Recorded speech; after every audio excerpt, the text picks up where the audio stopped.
Hello and welcome to another episode of Suddenly Single. Today I have with me somebody that I'm very excited about. All of us over 50 will remember her. She was the first female editor of Jackie magazine. Who didn't read that? She was iconic in the 70s. She went on to be the Sun's Queen of Pop, a brilliant judge on New Faces in the 80s, and now the voice of reason on shows like Jeremy Kyle. Nina Myskow, thank you for coming on Suddenly Single. Just wanna get out of here. So one of the first things that I want to talk to you about in your career, well, obviously Jackie was massive, but I want to skip forward to something else which is pretty relevant to this show. You were editor-in-chief of Jackie the Musical, weren't you? I was. They gave me this daft title, which all it meant was that I would turn up at first nights and do a lot of press. And I actually spent an afternoon talking to the cast at their request about what it was like in the 70s, because obviously they're young dancers. They didn't know anything remotely what went on. So no, I absolutely adored it. It was Jackie the Musical was, if people didn't know, was a story of a woman in her midlife. Who was just me, who was facing up to divorce, clearing up the house, and she comes across old copies in the attic of her precious Jackie magazine, which she'd read when she was 15, and her old self, her 15-year-old self, appears to her. And so somehow between the two of them, you take the little journey of what happened after the divorce and the new men that she meets and what happens to her.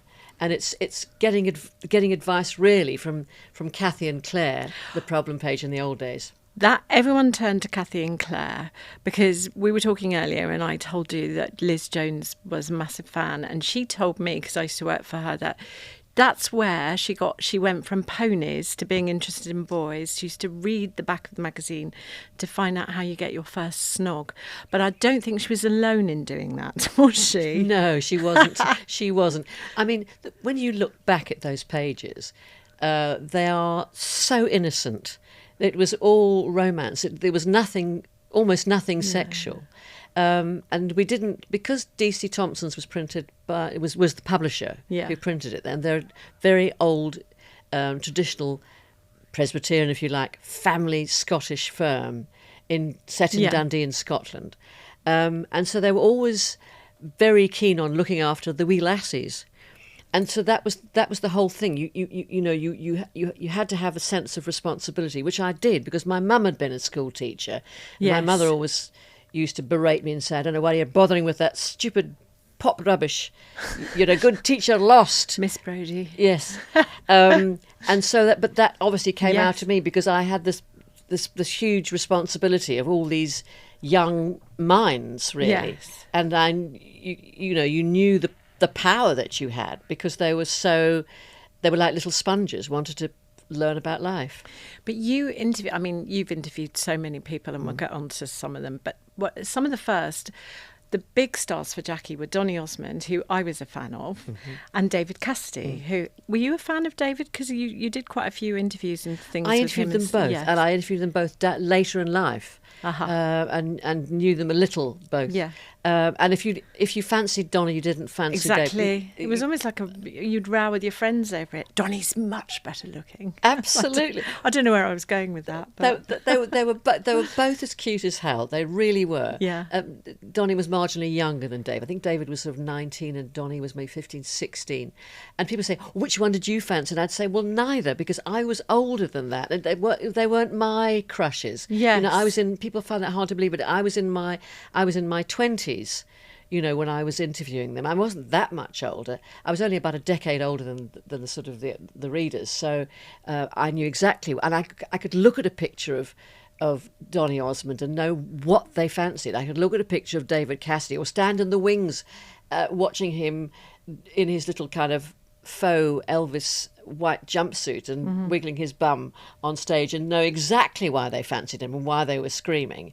But they weren't my crushes at all. Do you know what I mean? No, I do know what you mean. You used to do pull-out posters as well, didn't you? We did. And I used to kiss my poster of Donny goodnight. I don't know what I thought that was going to achieve, but I had it on my wall. You needed to do that. I did. It's amazing. Young girls have those dreams and those sort of longings, and they don't quite know what they are, but they're very romantic. And it's that kind of transition period between Barbie dolls, although Barbie I don't think had been invented when I started.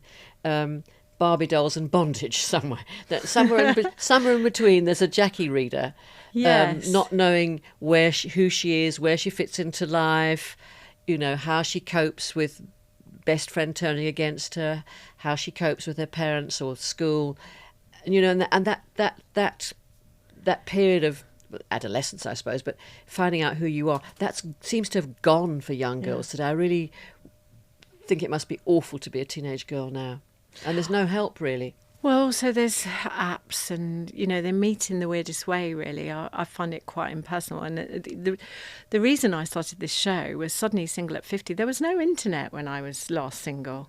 I mean, really, this swipey-dipey 10-year-old pictures, all of this stuff, and turning up and learning just to have a cup of tea because there's no cut off to a drink, and all of these kind of rules and regulations is why we set it up. But two things about you became suddenly not single at the age of 44, 43, going 43, on 44, yeah, and you've now successfully made it work for 35 years.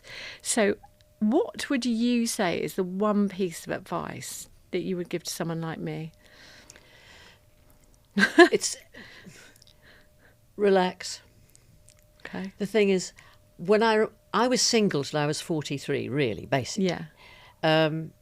And I can remember, although you look back, it's like the COVID period. You look back and think, did that really happen? No, I can't. And so before Grant, my other half, and I met 35 years ago, it's gone a bit hazy. Do you know what I mean? It's the same thing. Yes. But looking back, when I was single, everywhere you went, every party or social event, and sometimes not even that, you'd think, am I going to meet him? So you'd get dressed for a party, or just meeting your friends for shopping, or going to particularly a social setting, and you'd put your makeup on, and in your head you would think, maybe this is tonight. I know that sounds overdramatic and desperate, but that runs through your head the whole time. And it was only when I became relaxed in my own self, and Sunday wasn't the worst day in the world. Saturday you go shopping with your mates, you go out, and so Sunday, where couples generally have a timetable of life where they all do certain things. So Sunday you have to, as a single person, treat like a military operation. So because Sunday's very depressing, I find. Sunday evening, Sunday at dusk. So you organise things to do with other single friends, or sometimes married friends. And when I got to the stage, and I didn't even notice it, where I didn't care about doing stuff on a Sunday, that's when I met Grant. And can you tell us how you met Grant? Do you mind sharing? Alcohol was involved. Well, do you know what? Back in the 80s, 90s, alcohol was involved in an awful lot of things, including journalism. Yeah. It was back in... I remember the clanking of filing cabinets. It was such fun. I mean, yes. Yeah. I've got to read this out because I wrote it down. Oh, Alexandra Schulman, ex-Vogue, if anyone doesn't know, she said, "We drank our way to the top. Bottles of wine were as common as Tippex. It was shocking, but in those days everyone did it." That's absolutely true, isn't it? Right? People would go out to lunch and come tottering back, and how anybody ever, managed to get anything out of a typewriter that made sense, I don't know, but we did. And and you'd lurch from one thing to another. Yeah. There was a Friday evening on a Sunday paper, the champagne corks were popping. I know. It's bizarre, but God, it was fun. Great. It was great fun. Yes. Now, we've digressed because we digressed. Yes. So 1990, I was given a show of my own on a satellite company called BSB, which eventually became B-Sky-B, and then it became Sky. But in those days it was BSB, and it came from a building in Battersea, and it was lovely to have this this show of my own, and I did a couple of other shows. So I was there at the building quite a lot, and I had noticed on the front desk the guy who was head of security, this Aussie with lovely blue eyes and sticky uppy hair, who was definitely Australian. He wasn't the usual Brit. And I'd noticed him, and we hello, blah blah blah, how are you, da da da, and then he'd be on duty in the studio. Anyway, I was invited. Sorry, it's long-winded. I was invited to a party on Friday night, which was the end of a series party, and it was about sort of 10 o'clock at night. So I had actually been out somewhere to be interviewed by a journalist, some feature or other, and I thought, well, I mustn't get pissed, because really that's ridiculous. Anyway, but she said, oh, have a Cosmopolitan. And I thought, oh, what's that? I'll have a Cosmopolitan. So I had a Cosmopolitan, then I had another. Anyway, turned up at the building, and there was this Grant on the front desk, and I was going to this party, and I said, I'm going to the party. And then I got skittish, and I leaned across the desk and kissed him. Just, not a big snoggy thing, but just kissed, and startled myself apart from anything else. Anyway, went upstairs, and it's a building with a massive atrium with, sort of the floors. It was on the 3rd floor or the 4th floor or something, and the party was up there, and there was champagne and lots of people, and I'm so stupid. There were bowls of crisps, and I'd got to the stage where I thought if I dropped some crisps over down, I could watch them floating down. Do you know what I mean? They looked pretty. You clearly had more than one glass. More than one glass, yes. And then, so Grant came over to me, could see he was horrified, really, and said... What are you doing? He said, excuse me, he said, look, if you stop doing that, we're running out of champagne, and the bosses are saying give them all wine, I'll make sure you have champagne if you stop doing that. And I said, oh, it's a deal. Fine, okay. So I stopped doing that. Well, that was it. That was just the beginning of it, and we never really finished. See, the lesson for people that you've just said is that be brave. Because I'll be honest, the guy that I'm seeing now, who I do think is gorgeous, I kissed him, and he said to me, oh, I wasn't expecting you to do that. And I said, well, didn't you like it? Because sometimes you just have to be brave, right? Yes. Well, I wouldn't have been brave sober, put it that way. I wasn't sober. Obviously, Nina. I wouldn't go out and kiss someone on the floor. No wonder Gen Z can't meet up with anybody and don't have sex, because they don't drink either, do they? No, they don't. No, they don't. Well, how very sad for them. So that's what's happened. And then I had to be, a sort of a week after we sort of first met. I thought, well, how am I ever going to see him? For some reason, I had found 2 white shirt buttons on my floor. Okay. When he left, so I must have assisted in the removal of a shirt. Aha. And I sent him a card with the shirt buttons on it and saying, "Here's a white you need button, them. circa 1990, and by the way, my telephone number is." Aha. And he rang me and he said, "I'd love to see you again, but I am financially constrained." Okay. Which is fine. I said, well, I'm earning money as long as that's okay, as long as you don't mind that. Yeah. So we arranged, we had a date. Because I think that has been a problem in a couple of my relationships. I think the further back you go, alpha men don't necessarily like alpha females. They think they do, but they don't really. No. And earning as much, or if not more, is a threat. So that's a really good reflection on Grant. Yes, absolutely. But we were honest from the start about that. Yeah, and you're talking 35 years ago. Yes, absolutely. So that was really progressive.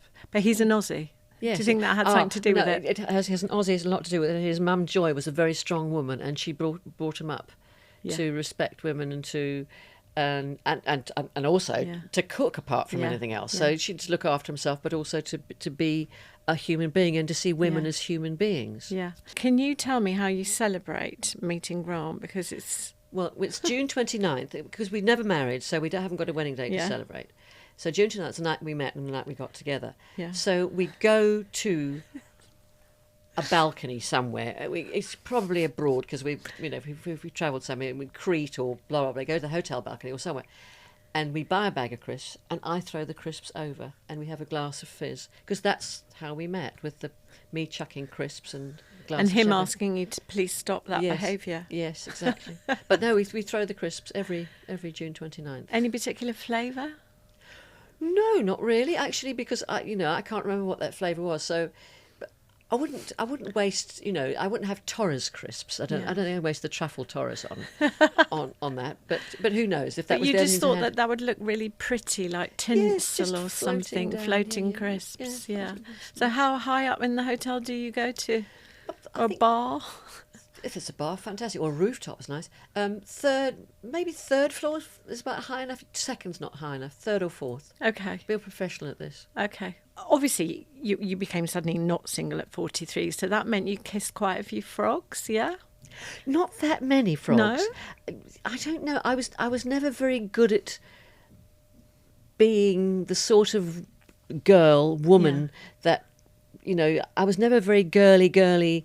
You love pink. I love pink, yes, but that wasn't it. I was always good old Nina and lugged my own luggage. Do you know what I mean? I was always, the one who'd make jokes and laugh Yeah. and stuff. And added to which, I also had from my sort of 20s onwards, I had enormous weight problems, enormous being the word. I mean, I was on television at probably, at one point, at 13 stone. I'm only 5'2".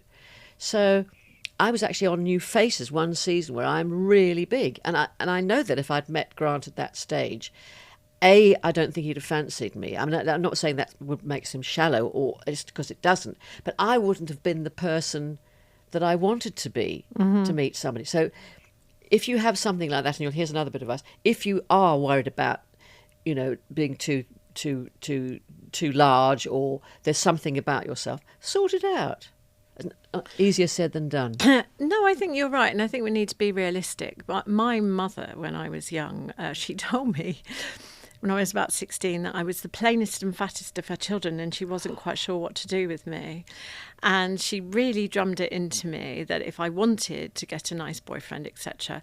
When I tell people this story to this day, they're horrified. But I actually almost thank her for that, because I think she was right. You should look as good as you can, and you should be as healthy as you can. And, it was a different era as well. It wasn't like being tiny was in, and I wasn't tiny. Yeah. I was like a 14 pushing a 16, and she just said, for your own good. If you Well, know. it's true. I mean, I think we're far too careful about saying you're not supposed to use the word fat. No. Well, but it is fat. It it's is, and fat. it's You can have unhealthy. skinny, you can have fat. Yeah.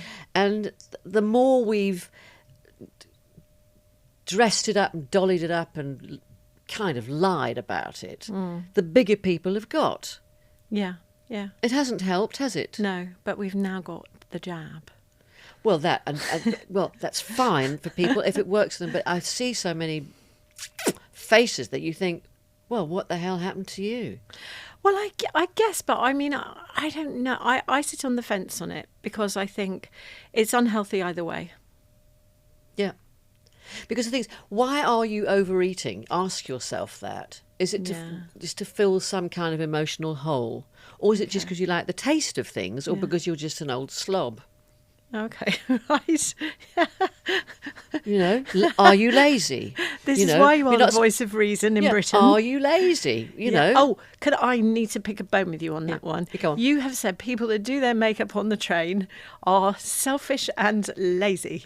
Well, I'm just going to put it to you, Miss Myskow, Yes. that some of us are extremely busy, and Yeah, the I only time understand that. I've got to get I understand. into the office and get my face on Yeah. before I get here and frighten everybody is to put my lippy on the Oh, no, train. lippy's okay. Lipstick's fine. Lipstick is not. I don't regard that as makeup, but it's the ones who are squeezing spots and. Oh, do you know what I mean? And tweezering. grim. I've seen tweezering on a tube train.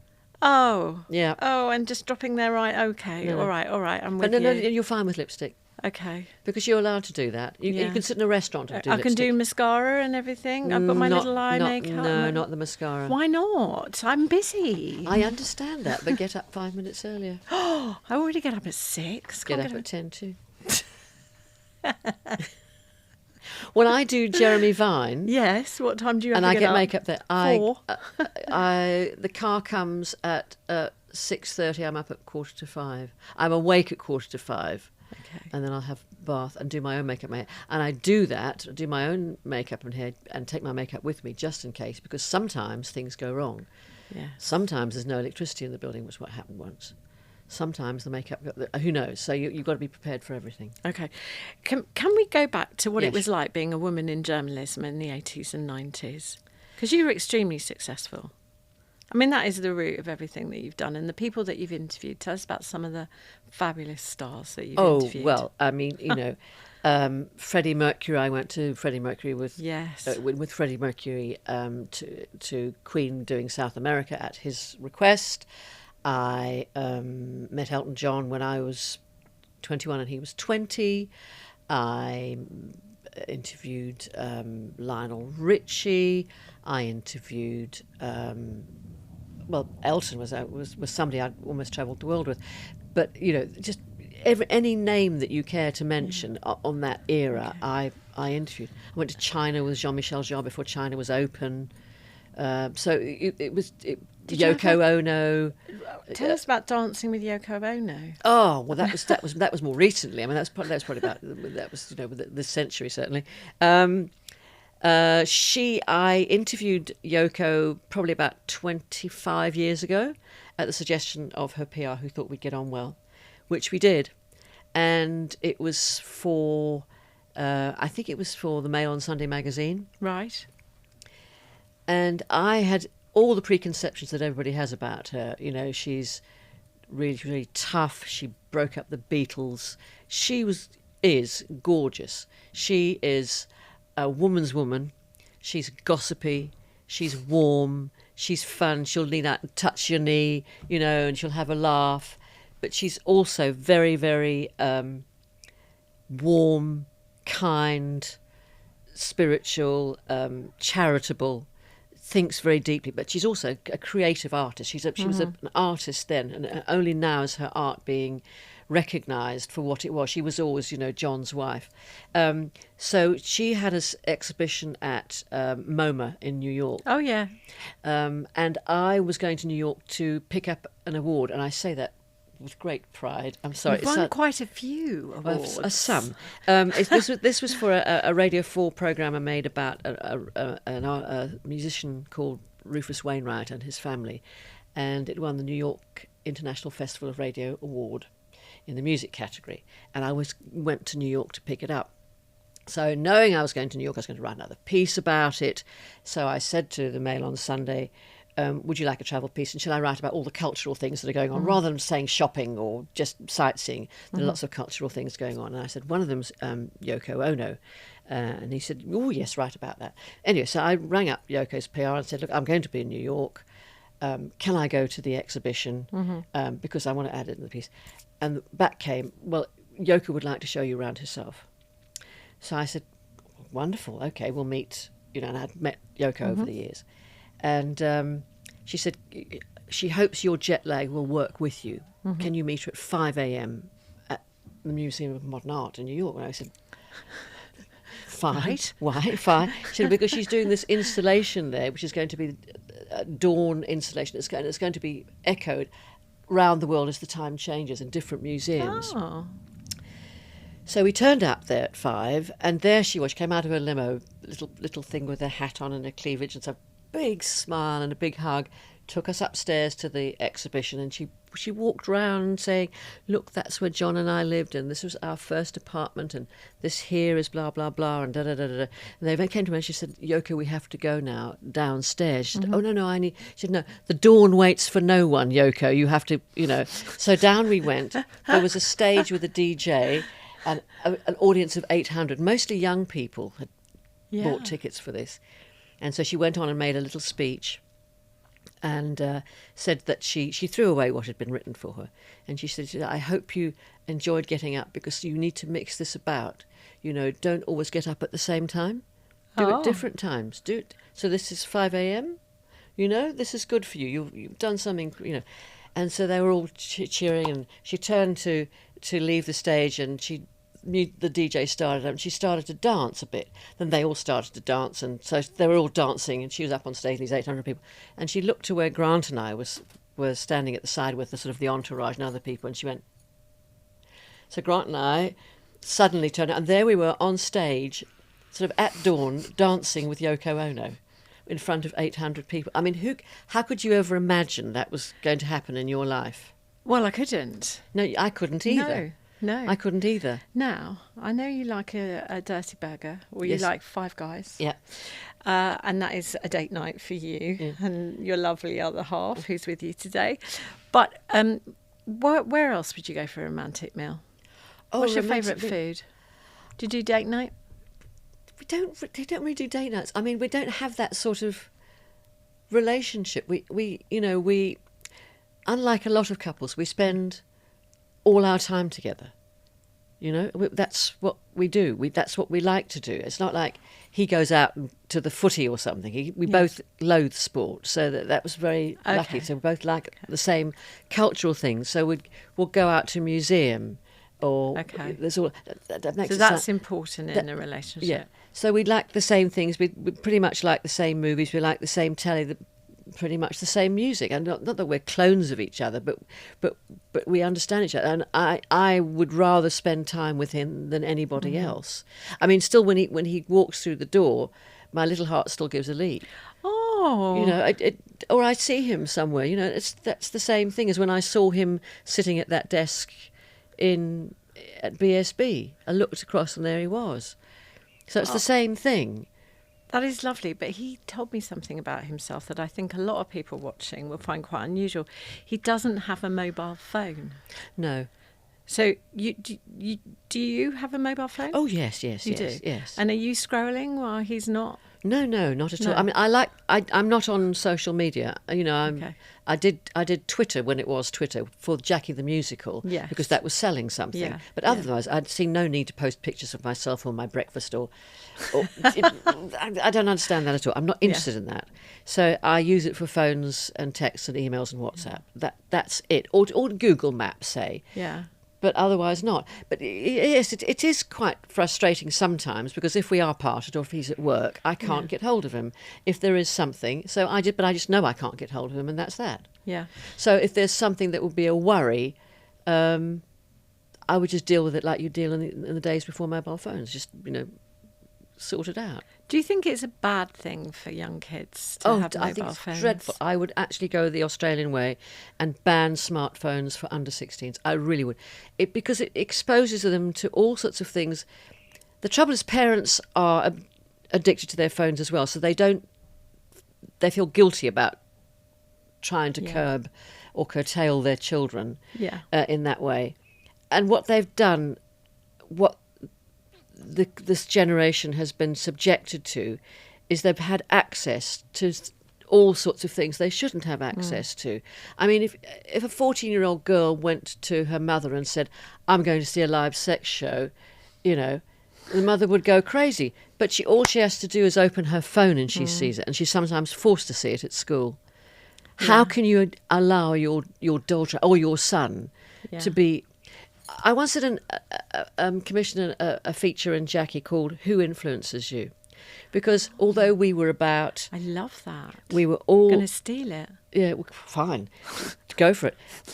It was all about, romance and beauty and fashion and pop stars and the problem page, of course, and romantic stories. And it was, I'd meet a school teacher at a dinner party, and she'd take great delight and say, "Oh, I confiscated 3 copies of Jackie today because blah, blah, blah, blah," and the nonsense that you fill their heads with. And I said, fine, but, there are other things in there. There are lots of,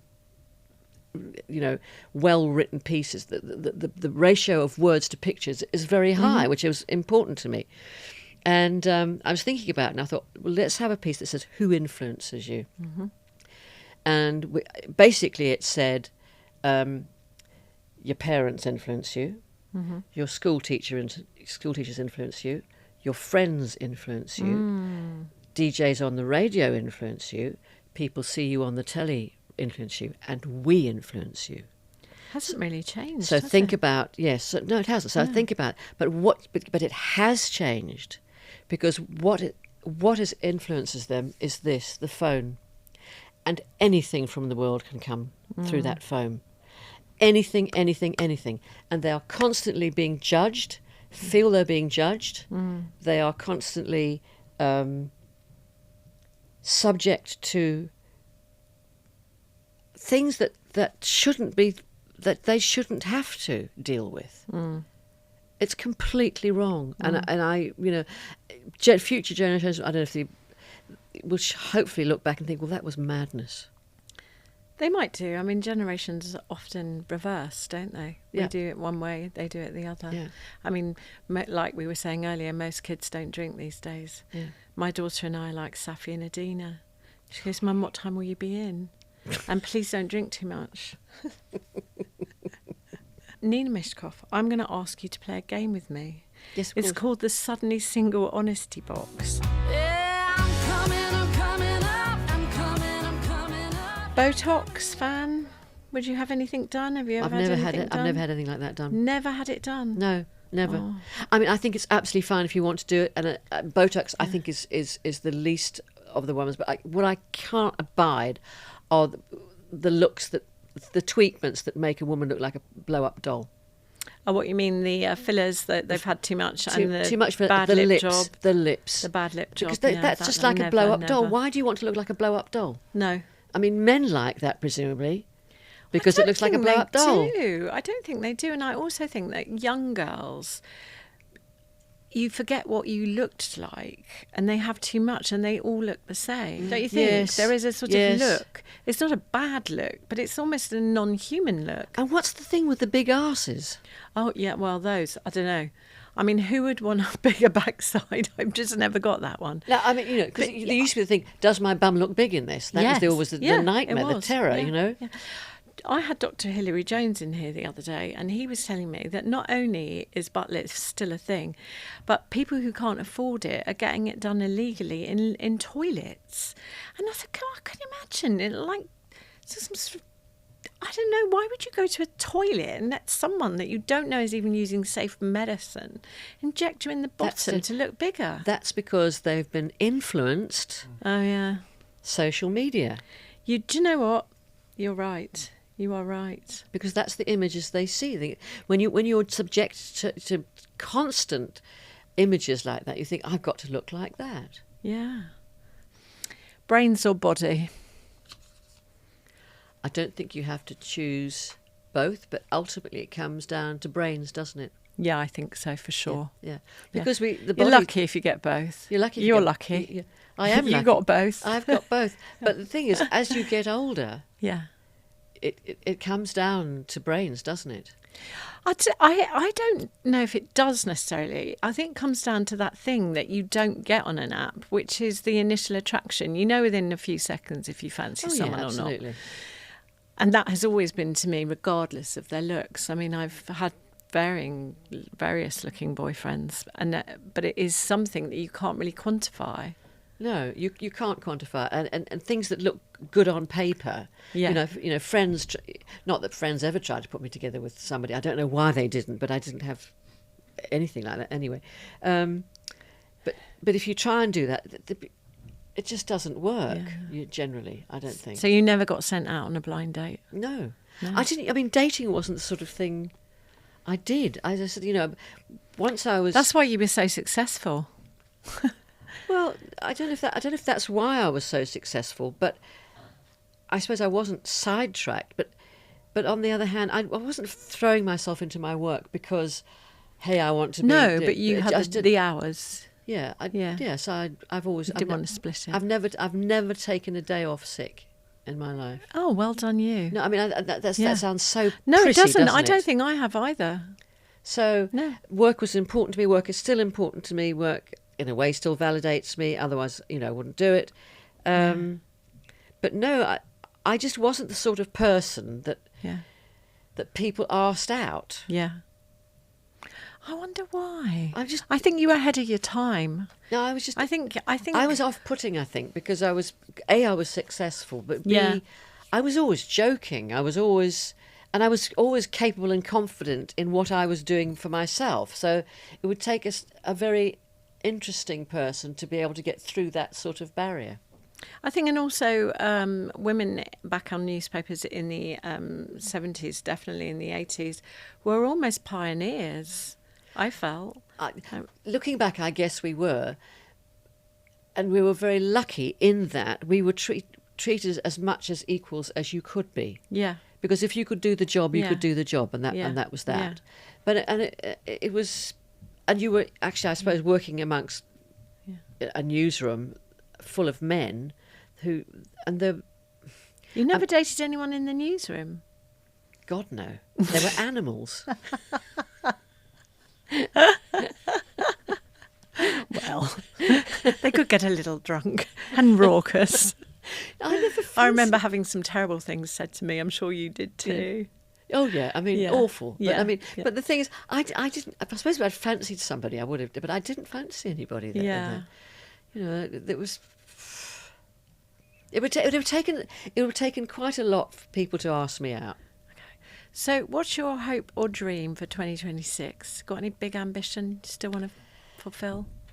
Country you want to see? Yes. I hope there's a lot of travel. I'd love to go back with Grant. Well, I'd like to go anywhere with Grant, basically.